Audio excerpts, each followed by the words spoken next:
ओम शांति। आज है 12 जुलाई 2023। आज बाप दादा के मधुर महावाक्य सुनते हैं। मीठे बच्चे, अभी तुम्हें पवित्र जीवात्मा बनना है। इस समय कोई पवित्र जीवात्मा नहीं है, इसलिए अपने को महात्मा भी नहीं कहला सकते। आज की मुरली में प्रश्न है, सतयुगी राजाई का इनाम किन बच्चों को प्राप्त होता है? उत्तर, जो श्रीमत पर याद की रेस में नंबर 1 जाते हैं, उन्हें ही राजाई का इनाम मिलता है। तीखी रेस होगी तो रजिस्टर में नाम अच्छा होगा और इनाम के अधिकारी बनेंगे। तुम बच्चे दुरादेसी बन बड़ी दूर की रेस करते हो। 1 सेकंड में निशान तक, परमधाम तक पहुँच वापस लौटकर आते हो।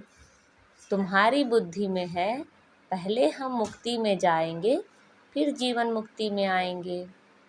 तुम्हारे जैसी रेस और कोई कर नहीं सकता।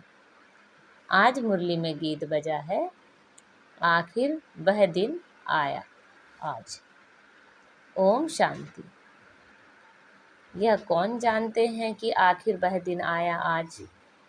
बच्चे जानते हैं, आखिर वह दिन आया आज। जो हम बाप के सम्मुख हुए हैं, आत्मा कहती है इस शरीर द्वारा।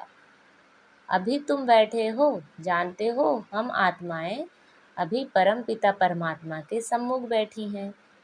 बरोबर 5000 वर्ष पहले भी हम आत्माएं यानी जीव की आत्माएं परमात्मा से सम्मुख मिली थी। आत्मा कहती है मेरा यह शरीर है। शरीर नहीं कहेगा मेरी यह आत्मा है। हम आत्माओं का बाप आखिर आज आया है। आना भी जरूर है। भक्ति के बाद ज्ञान देने, ज्ञान से सद्गति करने के लिए आखिर आया है। यह सारी दुनिया नहीं जानती। सारी दुनिया के सम्मुख हो भी नहीं सकेंगे।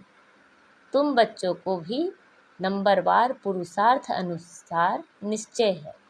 पहले तो आत्मा निश्चय करते हैं, फिर निश्चय करते हैं हमारा बाप फिर से आया हुआ है। तुम समझते होंगे ऐसे सब निश्चय करते हैं, परंतु ऐसे भी नहीं है। यह ऐसा विचित्र है जो घड़ी घड़ी भूल जाता है। हम आत्मा हैं, परम पिता परमात्मा के सम्मुख हैं, यह भूल जाते हैं। यह तो दुनिया भी जानती है। पतित जीवन आत्माओं को पावन बनाने परम पिता परमात्मा आते हैं। जीव आत्माएं आत्माओं को पवित्र बनाने नहीं आती। सभी जीव आत्माएं हैं। परम पिता परमात्मा एक ही है। उनको जीव नहीं कहेंगे, क्योंकि उनको कोई स्थूल सूक्ष्म शरीर नहीं है। यह बाप बैठ समझाते हैं।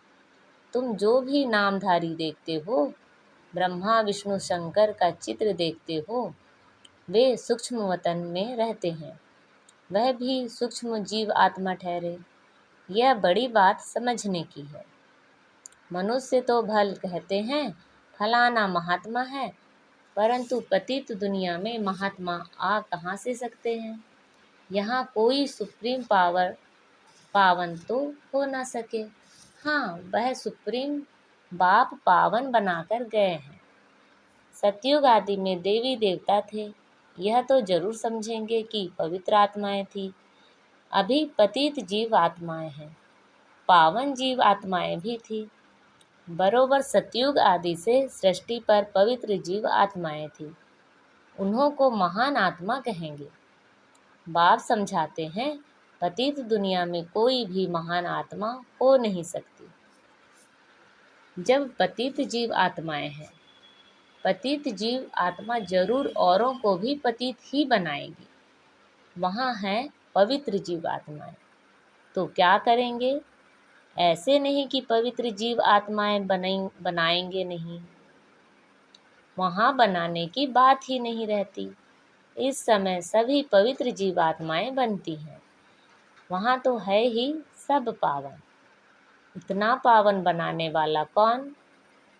बाप बैठ समझाते हैं तुम जब देवी देवता थे तो पावन थे, यहाँ आकर पतित बने हो। यह है ही पाप जीव आत्माओं की दुनिया। अक्षर बिल्कुल क्लियर है, समझना है। पाप जीव आत्मा, क्योंकि आत्मा भी पतित है, शरीर भी पतित है। वहाँ फिर पर महात्मा अक्षर नहीं देते, वहाँ तो है ही सब पवित्र, कहते ही देवी देवता हैं। सर्वगुण संपन्न, 16 कला संपूर्ण, अहिंसा परमो धर्म। जीव आत्माएं हैं, संपूर्ण निर्विकारी, माना संपूर्ण पवित्र।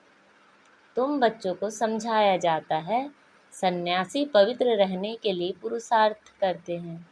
अच्छे अच्छे सन्यासी पवित्र रहते हैं, जिनको महात्मा कहा जाता है। पवित्र रहने के लिए अलग रहते हैं, परंतु वह तो है निवृत्ति मार्ग वाले, उनको भक्ति मार्ग में महात्मा कहेंगे, ज्ञान मार्ग में नहीं। ज्ञान और भक्ति दोनों अलग अलग गाए जाते हैं। आधा कल्प सतयुग त्रेता में ज्ञान की प्रारब्ध है, यहाँ फिर भक्ति की प्रारब्ध कहेंगे। यह है भक्ति मार्ग। पहले भक्ति भी अव्यभिचारी होती है, फिर अंत में तमो प्रधान व्यभिचारी भक्ति होती है। अभी व्यभिचारी भक्ति का अंत होना है, तब बाप आए हैं। बाप एक ही बार आकर ज्ञान से आधा कर्म के लिए तुम्हारी प्रारब्ध बनाते हैं। तुम नंबर 1 पुरुषार्थ करते हो। कोई तो राजा रानी बनते हैं, कोई फिर प्रजा व दास दासी बन जाते हैं, क्योंकि राजधानी स्थापन हो रही है। तुम अब दूरादेशी बुद्धि बनते हो। दूरादेशी बुद्धि को त्रिकालदर्शी कहा जाता है। जिन्हें तीनों लोकों तीनों कालों का ज्ञान है, उन्हें त्रिकालदर्शी कहा जाता है। तुम अब तीनों लोकों को जानते हो, मूल वतन, सूक्ष्म वतन और स्थूल वतन, 3 लोक हुए ना। तुम अब दूरादेशी बन गए हो। तुम्हारी बुद्धि आदि से अंत तक जाती है। नंबरवार पुरुषार्थ अनुसार। कोई कमज़ोर होते हैं जो रेस में पीछे रह जाते हैं। यह तो बहुत बड़ी दूरादेशी रेस है। आत्माओं की रेस कभी सुनी नहीं होगी। तुम आत्माएं जानती हो, हम स्टूडेंट हैं, हमारी ये रेस है। फलाने निशान तक पहुंचकर फिर लौटना है। तुम आत्माओं की यह बड़ी दूर की रेस है। बुद्धि जानती है हम वास्तव में वहाँ के रहने वाले हैं। 1 सेकंड में हम वहाँ पहुँच जाएंगे, जीवन मुक्त बन जाएंगे। हम असुल परमधाम के निवासी हैं। यथार्थ रीति बुद्धि जानती है, हम परमधाम जाएंगे फिर आएंगे। जैसे रेस में निशान तक पहुंचकर फिर लौटते हैं, हम भी बाबा के पास जाएंगे फिर वापस आएंगे। अब आत्माएं रेस सीख रही हैं। तुम सबको कहते हैं मन मना भव। बुद्धि का योग अपने बाप और परमधाम से रखो, जहाँ तुम अशरीरी रहते हो। यह सिर्फ तुम्हारी बुद्धि में ही यथार्थ रीति है। तीनों कालों तीनों लोकों की नॉलेज तुम्हारी बुद्धि में है। 84 जन्मों का ज्ञान और कोई में हो नहीं सकता। तुम जानते हो, हमको इस छीछी दुनिया से, छीछी शरीर से मुक्त होकर जाना है। हम जा रहे हैं। बाप रोज यह रेस सिखलाते हैं। तुम्हारी रेस अविनाशी है। बाप जो को जितना जास्ती याद करेंगे, उतना तुम्हारा रजिस्टर में नाम अच्छा रहेगा। कहेंगे इनकी बुद्धि की यात्रा बहुत तीखी है। याद से ही विकर्म विनाश होंगे। याद नहीं करते हैं तो विकर्म विनाश ना होने के कारण पिछाड़ी में रह जाते हैं। प्रजा व दास दासी बनना यह कोई प्राइज नहीं है। नर से नारायण, नारी से लक्ष्मी बनना, इसको इनाम कहा जाता है। बाप राजाई का इनाम देते हैं। अगर उनकी मत पर चल दौड़ी लगाई तो कोई तो 2 कदम भी दौड़ी नहीं लगाते हैं। अगर प्रजा वाले होंगे तो बिल्कुल कम दर्जा पा लेंगे। यहाँ रहने वाले भी होंगे तो भी राजाई में बहुत कम पद पाएंगे। तुम्हारी कितनी विशाल बुद्धि हुई है। अब बेंगलोर मद्रास के बच्चे बैठे हैं, उन्हों को फिर मद्रासी भाषा में कोई बैठ समझाए। हमारी भाषा तो हिंदी है, कल्प पहले भी ऐसे समझाया होगा। कहेंगे भगवान सब भाषाएं क्यों नहीं जानते, परंतु ड्रामा में है नहीं। ड्रामा में होता तो मैं सब भाषाओं में भाषण करता। समझो भिन्न भिन्न भाषाओं वाले बैठे हो, तो क्या हम सब भाषाओं में बैठ बोलूँगा क्या? यह तो हो नहीं सकता। एक दो को भी कहाँ तक सुनाएंगे, घमासान हो जाए। तो समझाना चाहिए, बाबा ने कल्प पहले जिस भाषा में समझाया था उसी भाषा में ही समझाते हैं। इसलिए हिंदी का जोर है, अंग्रेजी भी जरूर है, क्योंकि इन्हों का कनेक्शन अंग्रेजों से जास्ती है। रशिया, अमेरिका आदि की भाषा भी अपनी अपनी है। एक ही धर्म वाले क्रिश्चियन, परंतु भाषाएं बहुत हैं। यहाँ भी हैं सब भारतवासी, आदि सनातन देवी देवता धर्म वाले, परंतु अपने धर्म को भूल गए हैं। भाषाएं कितनी हो गई हैं, सब मिक्सचर है। जिसकी जो भाषा है उसमें फिर उनको सुनाना है। इसमें भी बड़ा होशियार चाहिए, जो समझकर और समझाए। साथ ही ऐसा साथ लाना चाहिए जो एक्यूरेट समझा सके। यह है सबसे बड़ा चैतन्य तीर्थ, वह सब है जड़ तीर्थ। साधु संत महात्मा सब वहाँ जाते हैं, परंतु दूर दूर जाते हैं। जो भारत को पावन बनाकर गए हैं उन्हों के मंदिर में जाते हैं। यह भी समझने की बातें हैं ना। बाप कहते हैं झाड़ की टाल टालियाँ पत्ते, उसका विस्तार कितना समझाएं। तुम तो समझ गए हो, यह छोटे छोटे टाल टालियाँ हैं। टाली में भी कितने पत्ते होंगे। अथाह मठ पंथ है तुम्हारा, थुर तो कितना बड़ा होना चाहिए, कितने पत्ते होने चाहिए। आदि सनातन देवी देवता धर्म सतयुग से लेकर चला आया है, तो हिंदू कितने होंगे, परंतु हिंदू भी नहीं रहे हैं और धर्मों में कन्वर्ट हो गए हैं। यह है कल्प वृक्ष। शुरू में आदि सनातन देवी देवता धर्म वाले थे। हिंदू कहलाने वाले भी वास्तव में हैं आदि सनातन देवी देवता धर्म के, परंतु कन्वर्ट हो गए हैं। बाप कहते हैं मैं आकर फिर उस देवी देवता कहलाने वाले धर्म की स्थापना करता हूँ। जो कन्वर्ट हो गए हैं वही फिर से आकर वर्षा लेंगे। जब देवी देवता कहलाने वाला एक भी नहीं रहता, तब ही बाप आते हैं, आकर समझाते हैं। तुम्हारे जड़ यादगार खड़े हैं। क्राइस्ट आते हैं तो उनके धर्म की चर्चा आदि होती है। यहाँ तो अभी भी देवताओं के मंदिर आदि निशानी है। तुम्हारा जब राज्य होगा तो क्राइस्ट आदि का नाम निशान नहीं होगा। यहाँ तो सभी का नाम निशान है। तुम जानते हो क्राइस्ट कब आया, क्रिश्चियन धर्म कैसे स्थापन हुआ। क्राइस्ट अब किस शरीर में होगा, जरूर पतित शरीर में ही होगा। खुद तो पावन था ना। तुम बच्चे की बुद्धि में सारा ज्ञान है, तुमको दुरादेशी बनाया है। हम आत्माएं कहाँ रहती हैं, कहाँ से आती हैं, यह किसी को पता नहीं है। रहने के स्थान को परमात्मा मान लिया है। वास्तव में आत्मा झूठी बनने से काया भी झूठी बन गई है। साधु लोग कह देते हैं झूठी माया झूठी काया, बाकी आत्मा तो निर्लेप है। अपने मतलब की बात कह देते हैं। ऐसे क्यों नहीं कहते झूठी आत्मा की काया। काया को ही काई पर अर्थी पर बिठाते हैं, आत्मा को तो काई अर्थी पर नहीं बिठाते हैं, काई पर काया को बिठाया जाता है। आत्मा ने तो एक काया को छोड़ दूसरी काया में जाकर प्रवेश किया। यह समझ की बात है। कोई भी साधु संत आदि को तुम समझा सकते हो। यहाँ पतित दुनिया में कोई भी परमात्मा नहीं है। महान आत्माओं को पावन आत्मा कहा जाता है, तो शरीर भी पावन चाहिए।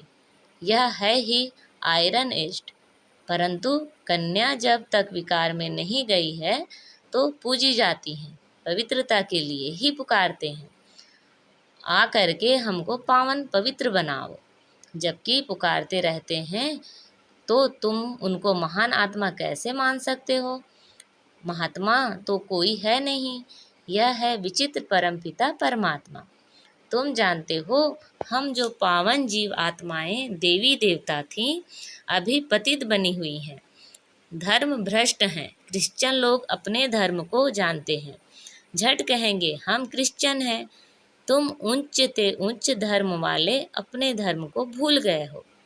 भूल जाने से धर्म भ्रष्ट कर्म भ्रष्ट बन पड़े हो। तुम श्रेष्ठाचारी थे, अब रावण ने भ्रष्टाचारी कर दिया है। यह अर्थ भी तुम समझ सकते हो। तुम बच्चे अभी अपनी भविष्य उच्च तकदीर बनाने के लिए धारणा कर रहे हो। श्रीमत का उल्लंघन करने से तकदीर को लकीर लग जाती है। यह भी भूल जाते हैं कि श्रीमत देने वाला बाप है, तो आखिर वह दिन आया आज। यह तुम जानते हो, अभी एक्यूरेट नहीं जानते, अंत में जानेंगे जब पूरे समझ जाएंगे। अभी तो घड़ी घड़ी भूल जाते हैं। मुश्किल कोई सच बतलाते हैं, झूठ बोलने में देरी नहीं करते हैं। माया अच्छे अच्छे रुस्तम बच्चों को थप्पड़ लगा देती है। बाप तो सब जानते हैं, बतलाते हैं, तुम भूल करते हो, बड़ी डिससर्विस करते हो। अच्छा, मीठे मीठे सिखिलते बच्चों प्रति माता पिता बाप दादा का याद प्यार और गुड मॉर्निंग। रूहानी बाप की रूहानी बच्चों को नमस्ते। हम सब रूहानी बच्चों की रूहानी माता पिता बाप दादा को याद प्यार, गुड मॉर्निंग और नमस्ते। आज की मुरली से धारणा के लिए मुख्य सार हैं। दुरादेशी बन तीनों लोकों और तीनों कालों को जान, बुद्धि से रेस करनी है। इस छीछी दुनिया छीछी शरीर से मुक्त होना है। झूठ बोलने की आदत को मिटाना है। श्रीमत का उल्लंघन कर डिस सर्विस नहीं करनी है। आज बाबा ने हमें वरदान दिया है, लौकिक वृत्ति दृष्टि का परिवर्तन कर अलौकिकता का अनुभव करने वाले ज्ञानी तू आत्मा भव। लौकिक संबंधों में रहते हद के संबंध को ना देख, आत्मा को देखो। आत्मा देखने से या तो खुशी होगी या रहम आएगा। यह आत्मा बेचारी परवश है, अज्ञान में है, अनजान है। मैं ज्ञानवान आत्मा हूँ, तो उस अनजान आत्मा पर रहम कर अपनी शुभ भावना से बदलकर दिखाऊंगी। अपनी वृत्ति और दृष्टि को बदलना ही अलौकिक जीवन है। जो काम अज्ञानी करते वह आप ज्ञानी तू आत्मा नहीं कर सकते। आपके संग का रंग उन्हें लगना चाहिए। अच्छा, आज का स्लोगन है, अपने श्रेष्ठ कर्म से विश्व पिता का नाम बाला करना ही विश्व कल्याणकारी बनना है। अच्छा, ओम शांति।